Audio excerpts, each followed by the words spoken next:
사랑하는 성도 여러분, 스티브 잡스 아시죠? 아세요?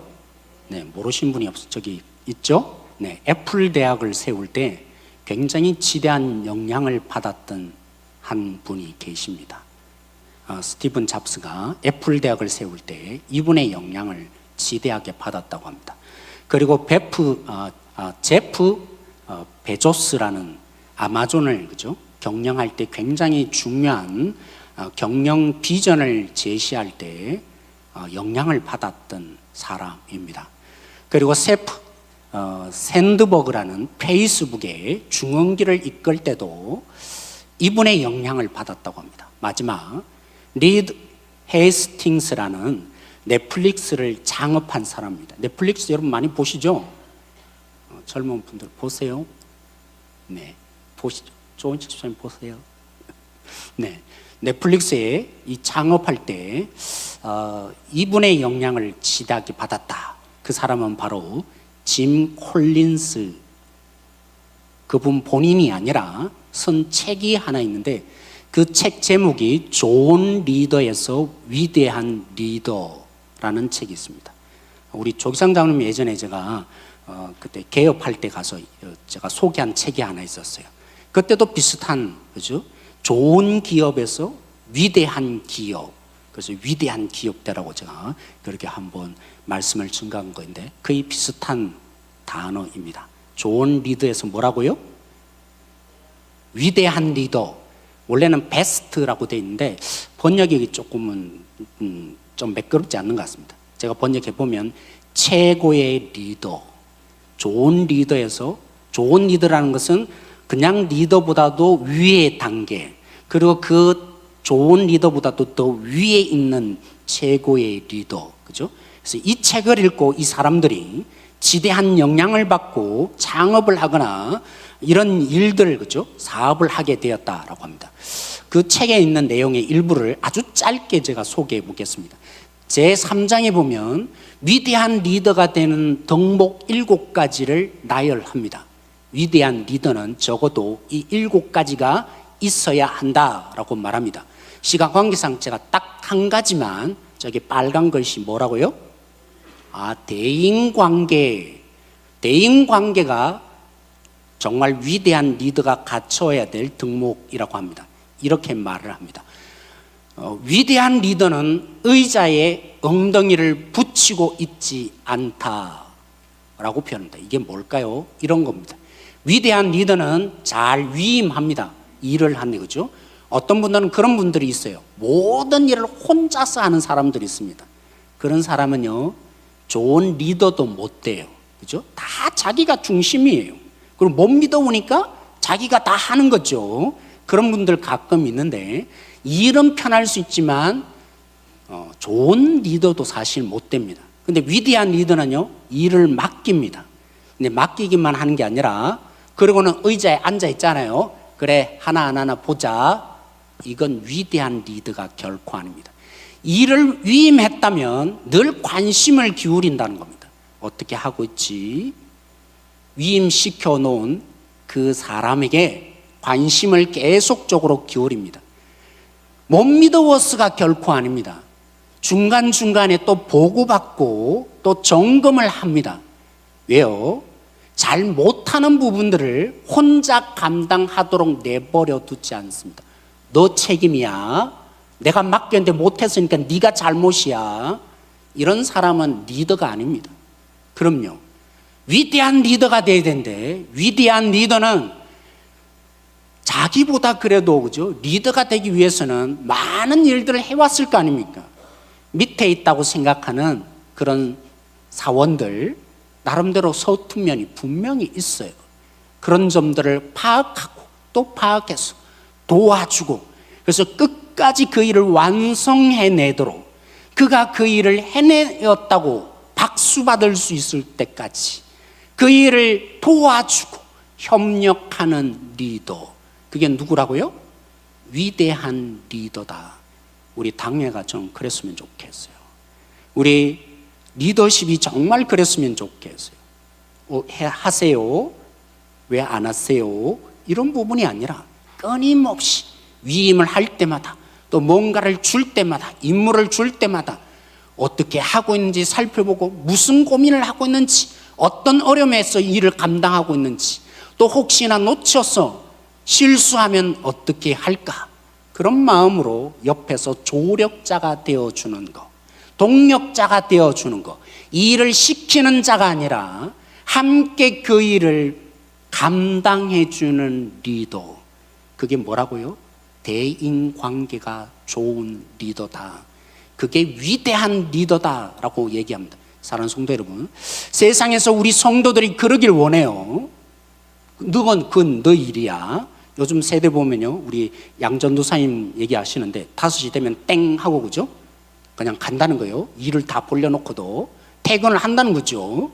그건 네가 할 일이고 난 내가 할 일이야, 이렇게 되는 거죠.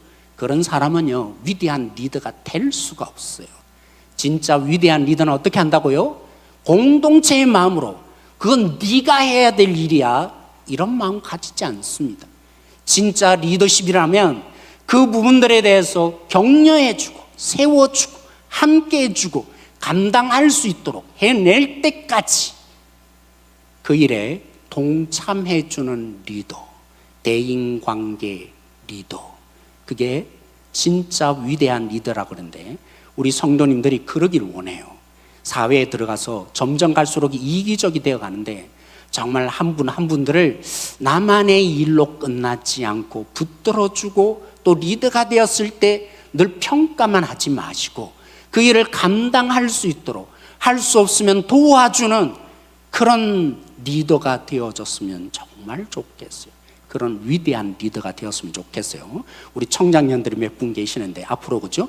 리더감이 될 건데, 여러분들이 꼭 이 책을 사셔서 한번 꼭 읽어보시고 어떤 부분을 내가 갖춰야 될까 한번 깊이 생각해 보시면 좋겠는데요. 근데 사랑하는 성도 여러분, 저는 세상에서의 리더만이 아니라 우리 공동체도 중요하잖아요. 교회 공동체, 하나님의 나라에 정말 하나님의 오늘 말씀의 제목처럼 위대한 하나님의 리더가 되기 위해서 그것보다도 필수적으로 갖춰야 될 부분들을 우리는 오늘 말씀을 통해서 도전받기를 소망합니다. 그래서 오늘 말씀을 듣는 우리 모든 리더 여러분, 장로님, 권사님, 집사님, 때로는 회장 여러분, 그 자리에 있을 때 오늘 말씀이 생각났으면 좋겠어요. 오늘 어떤 부분들을 하나님께서 가장 중요하게 말씀하시며, 그래서 내가 너를 위대한 리더로 세웠다 하는 그 하나님의 메시지가 들려지는 한 분 한 분의 역사가 있기를 소망합니다. 여러분, 오늘 본문의 시작은 무엇입니까? 사무엘이 슬퍼하고 있어요. 왜 슬퍼했습니까? 참 사무엘이 대단한 것 같습니다. 하나님이 버렸다고 하는, 자기만을 위해서 순종하지 않는 그 사울을 여전히 하나님이 버렸음에도 불구하고 그를 위해서 기도하고 있는, 하나님이 버렸다는 것에 마음 아파하는 그 모습을 사무엘이 오늘 보이고 있는 것입니다. 하나님이 말씀하셨어요. 언제까지 그렇게 아파할래? 내가 사울을 버렸으니까 이제 사울 생각하지 마. 내가 너를 보낸다. 어디에 보낸다고 할까요? 베들레헴 이새의 집에 보낼 테니까. 왜 보냅니까? 새로운 왕을 세우기 위해서 기름을 부으라는 것입니다. 여기 보면 참 재밌습니다. 하나님이 처음부터 가르쳐 주지 않아요. 여러분, 이새의 아들이 몇 명입니까? 몇 명이죠? 다윗이 8번째요. 그러면 몇 명입니까? 8명의 아들이 있는데, 처음부터 다윗에게 기름 부으라 하지 않았어요. 하나님이 그냥 이새의 아들에게 기름을 부으라 라고 오늘 하나님이 말씀하십니다. 이 말을 듣는 사무엘이 부담이 생겼습니다. 두려워졌어요.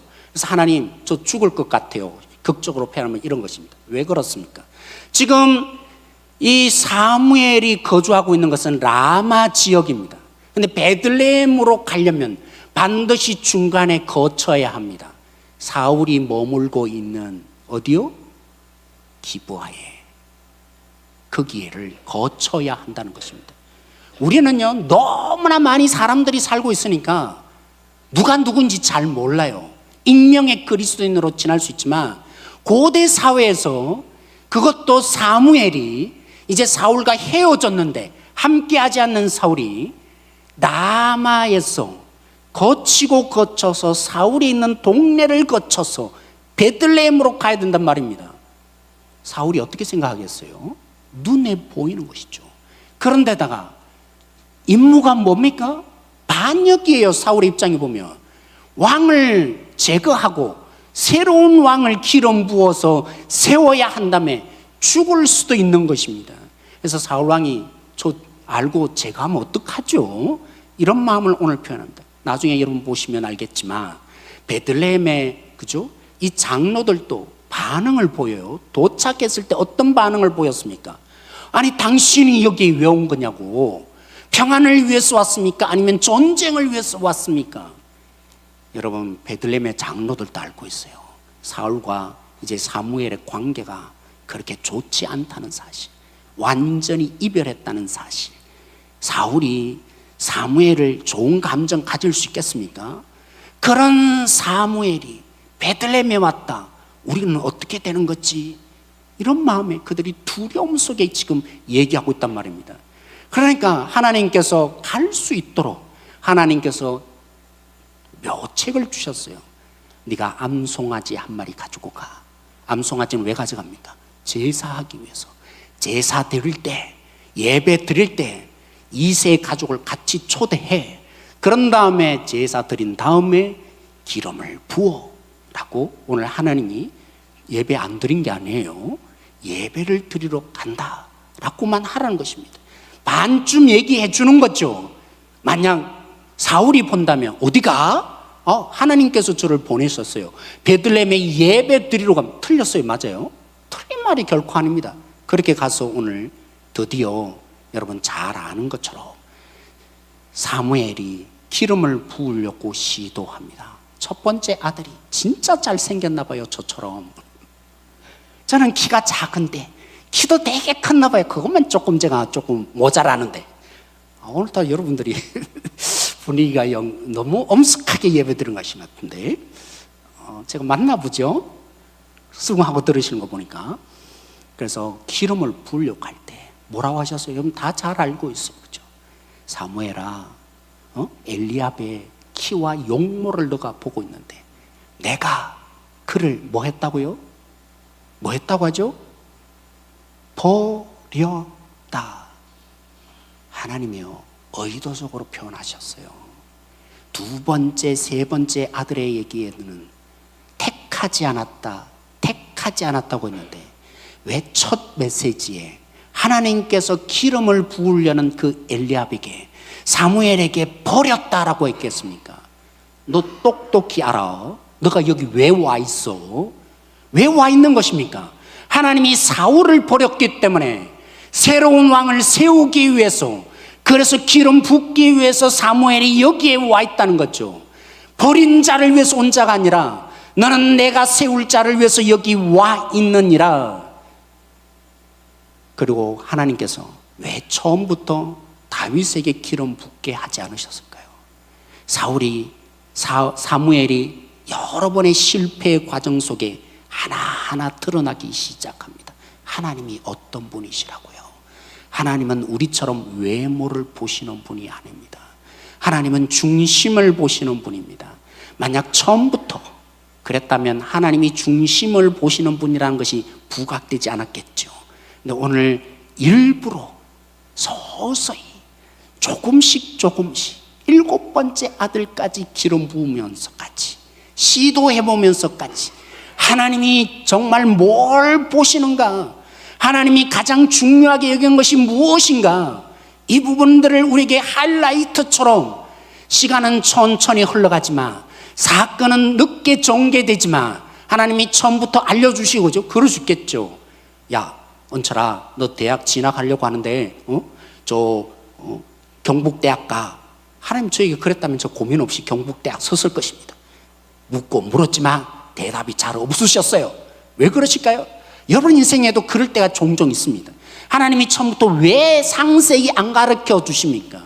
그게는 조묘한 우리 신앙을 위해서 하나님을 알게 하는, 처음부터 몰랐던 이 비밀 속에 한 걸음 한 걸음 걸어가는 이 어두운 길 속에서 여러분 속에 하나님이 누구인지, 그 하나님이 어떤 분인지를 생생하게 누리게 하고 경험시키는 놀라운 사실이 있다고요. 오늘 본문의 하이라이트가 뭡니까? 하나님은 중심을 보시는 하나님이라는 것입니다. 그러기에 너는 외모를 보지 마. 외모가 중요하지 않아 라고 오늘 하나님이 그렇게 많이 말씀하셨는데, 중심을 보시는 하나님이 뭘 원하세요? 그래서 우리 1절 말씀, 우린 번역이 제대로 안 되어 있는데요, 한번 읽어보도록 하겠습니다. 1절 말씀 같이 한번 읽어보겠습니다. 시작. 여호와께서 사무엘에게 이르시되 내가 이미 사울을 버려 이스라엘 왕이 되지 못하게 하였거늘 네가 그를 위하여 언제까지 슬퍼하겠느냐. 너는 뿔에 기름을 채워 가지고 가라. 내가 너를 베들레헴 사람 이새에게로 보내리니 이는 내가 그의 아들 중에서 한 왕을 보았느니라 하시니라. 네, 마지막 절에 보면 이는 내가 그의 아들 중에서 한 왕을 보았느니라. 너무나 중요한 단어를 빠뜨렸어요. 이게 핵심인데 말입니다.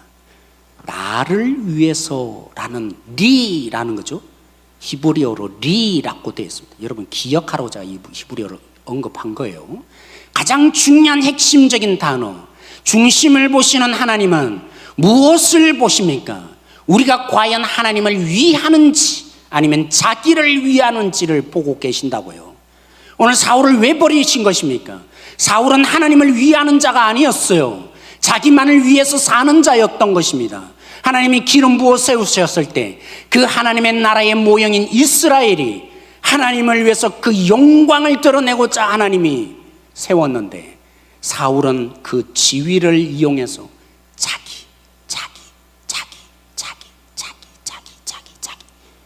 온통 자기예요. 자기밖에 없어. 버렸다. 그러므로 다윗을 왜 택하셨습니까? 그에게는 하나님을 위하더라는 것입니다. 하나님을 위해서 살더라는 것입니다. 하나님을 위해서 그가 존재하더라는 것입니다. 하나님은요, 하나님 중심인 그 사람을 세우기를 원합니다. 하나님을 중심에 놓고 있는 사람을 세우기를 원하셨던 것입니다. 3절에도 그래서 제가 읽어볼게요. 이새의 제사에 청하라. 내가 내게 행할 일을 가르치리니 내가 내게 알게 하는 자에게. 누구를 위해서요? 나를 위해서. 누구를 위해서 기름 붓는데요? 나를 위해서요. 이스라엘도 아니에요. 나를 위해서, 하나님을 위해서 기름 부으라고 하나님은 분명히 말씀하신 것입니다. 사울의 3번의 실패를 보십시다.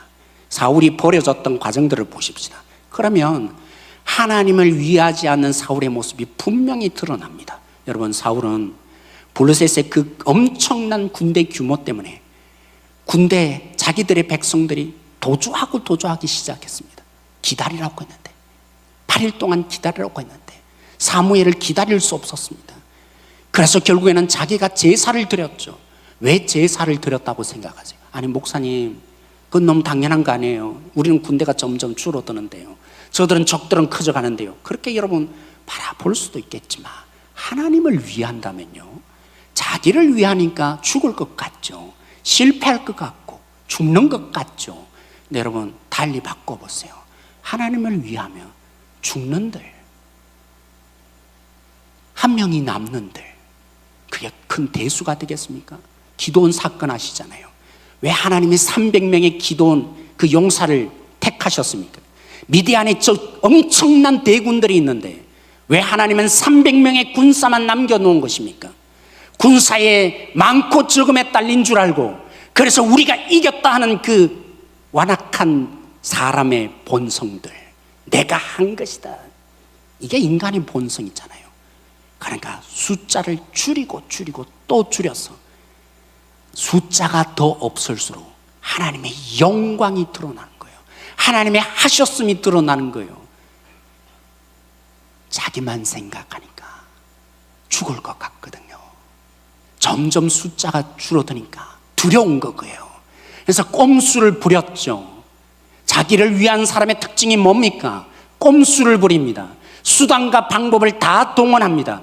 결과만 좋으면 좋다고 생각하는 것이죠. 과정은 중요하지 않습니다. 하나님의 뜻은 그렇게 중요하지 않습니다. 교회만 커져가면 된다고 생각하는 것이죠. 여기에 어떤 방법을 동원하든지 2,000명, 3,000명, 4,000명만 모였다면 그 목사는 위대한 목사가 되고 그 교회는 강한 교회가 된다고 생각하죠. 하나님을 위하면, 진짜 하나님의 거룩하심을 생각한다면 단 한 명이 남는다 할지라도 주님의 뜻을 따라 죽기를 두려워하지 않겠죠. 오늘 사울이 자기를 위해서 사는 자임이 보여집니다. 하나님 그래서 버린 거예요. 여러분, 둘째도 마찬가지였죠. 이제는 정반대의 상황이 펼쳐졌습니다. 전쟁에서 너무나 적들이 컸는데 정반대로 이제는 자기들이 이겨가기 시작했습니다. 그럴 때 그 하나님께 의지하지 않던 그 사울이 어떻게 했습니까? 금식을 시켰다고요. 경건의 모양을 갖춰서 동전 하나 넣으면, 기도 하나 동전을 넣으면 하나님의 능력이라는 것이 나올 줄 아는 자판기 신앙 말입니다. 하나님을 자기를 위해서 이용하는 그 신앙. 사울이 하나님은 중요하지 않았다고요. 하나님의 능력이 중요했던 것입니다. 그 능력의 본질은 하나님이 아니라 하나님의 능력으로 자기가 강해지고 싶은 이 열망. 사울은 자기를 위한 왕권을 쥐고 있는 자였던 것입니다. 그래서 마지막에 어떻게 합니까? 순종하지 않죠. 그러면서도 변명하죠. 하나님, 좋은 놈 골라왔습니다. 예배 드리러 가져왔습니다 라고 얘기하죠. 결국은 하나님 밝히 드러내셨죠. 네가 너를 위해서, 네 소유를 위해서 가져온 것이지 않느냐고. 사울은 전쟁의 승리를 기념하고 자기가 승리했다는 기념패를 세웠습니다. 수많은 꽃다발을 전달해 주는 속에 만족하는 사울이었습니다. 그게 하나님이 어디 있습니까? 수많은 박수갈채를 위해서 기념비를 세우는데 하나님의 승리는 온데간데 없습니다. 그 사울이 왜 아각왕을 살려왔습니까? 백성들 앞에서 죽이며 자기의 왕권이 강화되니까 순종하지 않는 그 사울, 마치 재물이 자신의 이 승리에 당연히 받아야 될 보상물인 것처럼 여겼기에 하나님께 순종하지 않는 사울의 그 모습, 그러면서도 뭐라고요? 교회를 위해서, 교회를 섬기려고.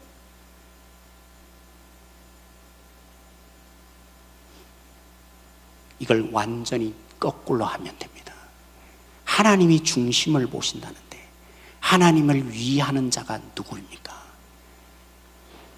하나님의 때를 기다리는 사람입니다. 하나님이 역사하실 때를 기다리는 사람입니다. 왜 꼼수가 등장합니까? 왜 전략을 펼칩니까?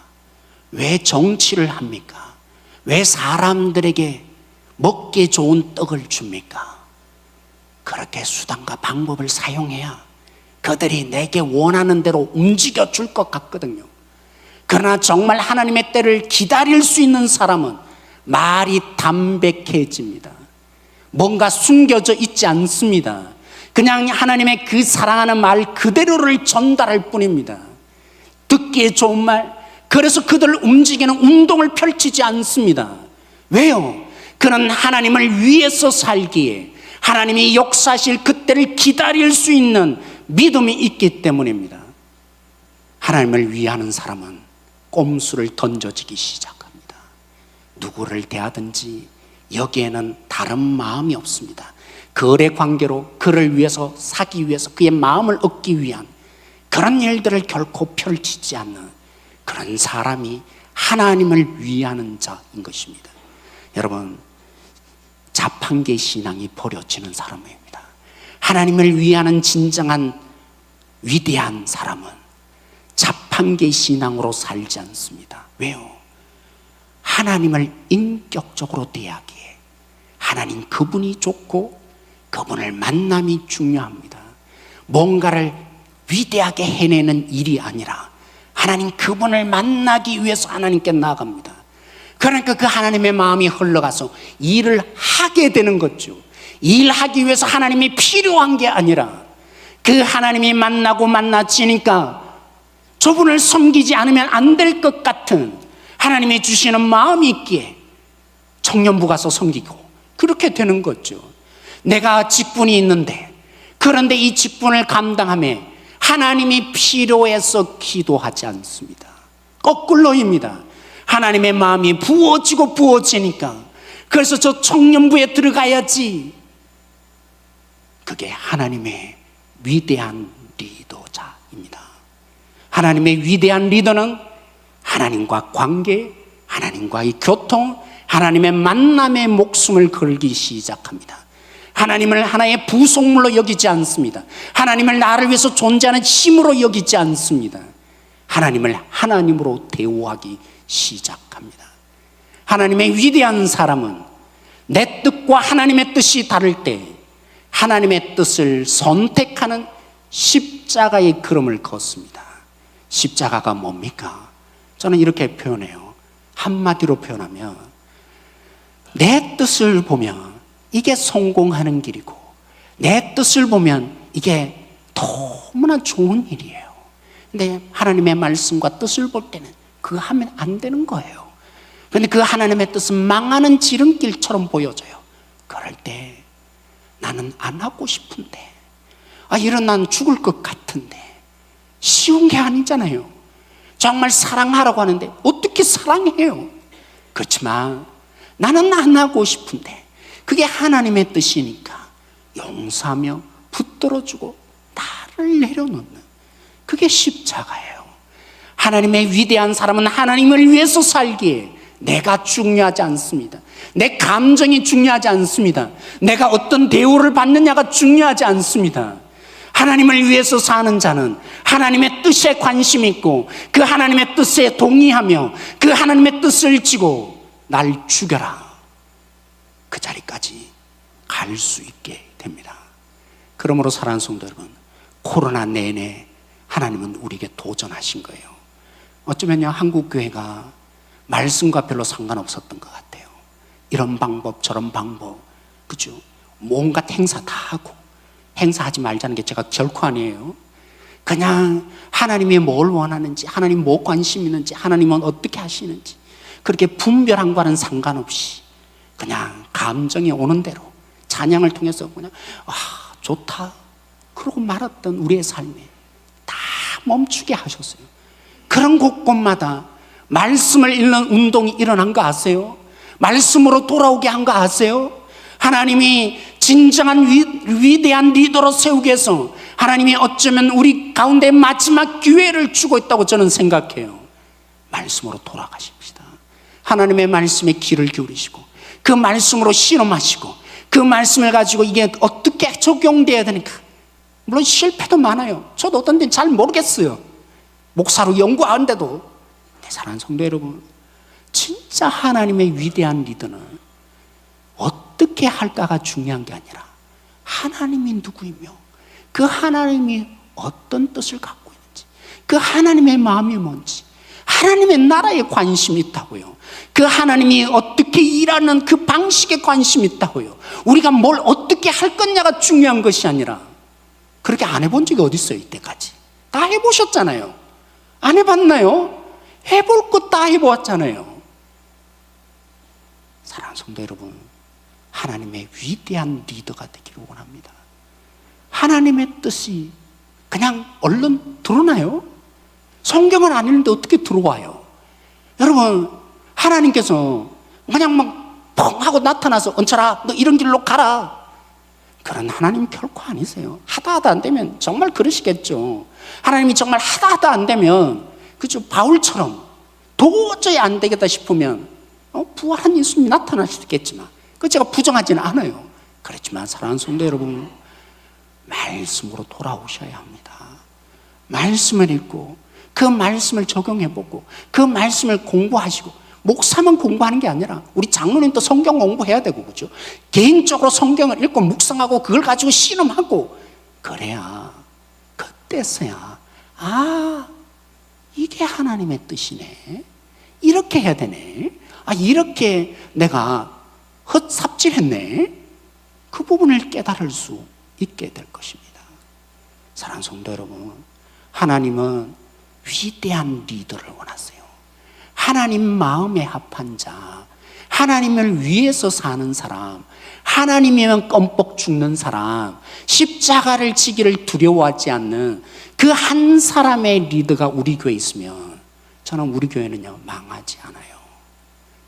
그런 한 분 한 분들이 우리 교회에 있기를 소망합니다. 이리 때가 들뜰 거라고 바울이 그죠 에베소 교회에 장로들을 초대했습니다. 이제는 다시는 바울이 에베소 성도들을 못 볼 것에 유언을 남겨요. 만만치 않는 세상이 될 거라고. 이리 때가 교회에 들어와서 얼마나 해치는지 모른다고. 그런 그 교회에 바울이 디모데를 보내요.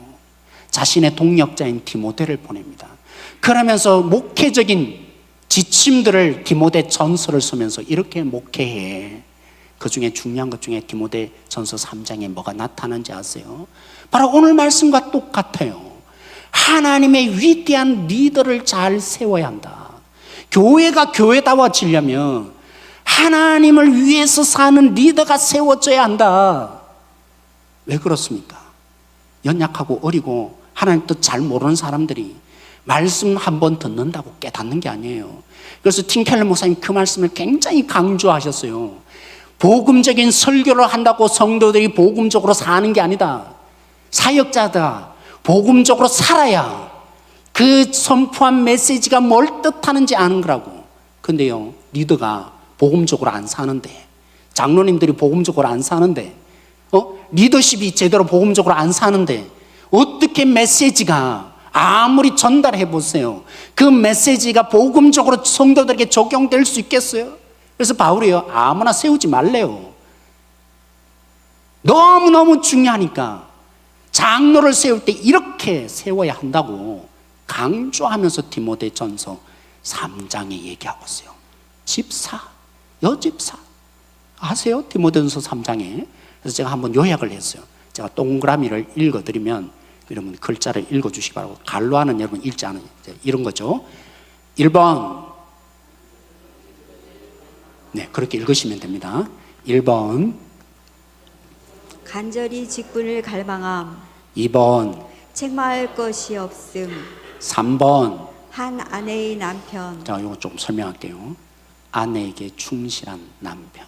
가정 팽개치고 그죠? 교회 일 한다고 벌써 여기서부터 얘기하고요. 아내에게 충실해라. 4번. 절제. 5번째. 신중. 6번. 단정. 7번. 손님 대접을 잘함. 네. 낯선 사람들, 외부의 사람들이 올 때 누구보다도 친구가 되어주는 사람. 8번째. 가르치길 잘함. 성경을 연구하고 그 성경 말씀대로 복종하는 사람이 가르침을 잘한다. 9번째. 술을 즐기지 않음. 술의 힘으로 살지 않는 사람. 무슨 능력으로 뭘 기대고 사냐는 거죠. 10번째. 구타하지 않음. 네, 구타는 폭력만이 아니고요. 늘 논쟁하시는 분이 있어요. 이거 틀렸다, 이건 맞아, 그거 하지 말라는 거예요. 누구와 논쟁하기를 좋아하고 싸우기를 좋아하는 사람 리더십 하면 안 된대요. 11번째. 관용. 12번째. 돈에 중독되지 않음. 13번째. 가정을 잘 다스림. 네, 14번째는요, 초신자가 그죠? 믿음이 연약하니까 사단이 가장 많이 틈타기 때문에 이건 차별이 아니라 믿음이 연약해서 이렇게 이겨나갈 힘이 없기 때문에 초신자는 아무리 열심히 있더라도 세우지 말라. 이렇게 리더의 덕목 14가지. 장로는 이런 자를 세워라 라고 하고, 그 다음에 뭐가 있다고요? 집사도 이런 사람, 여집사도 이런, 우리로 말하면 권사님도 이런 권사를 세워라고 합니다. 그런데요, 그게 중요한 게 아니라 여기 보면 저에게도 부끄러운 게 있어요. 안 그러세요? 와, 이게 어떻게 다 하지? 와, 아무도 여기에 합당한, 그죠? 분은 없을 것 같아. 이렇게 말하는 가장 중요한 키포인트가 있습니다. 우리 디모데 전서 3장 16절, 직분에 합당한 이런 인격적인 사람을 선정해서 세우라고 한 다음에 결론을 말하고 있어요. 우리 같이 읽어보도록 하겠습니다. 디모데 전서 3장 16절 말씀 같이 읽겠습니다. 시작. 그도다 경건의 비밀이여 그렇지 않다 하는 이 없도다.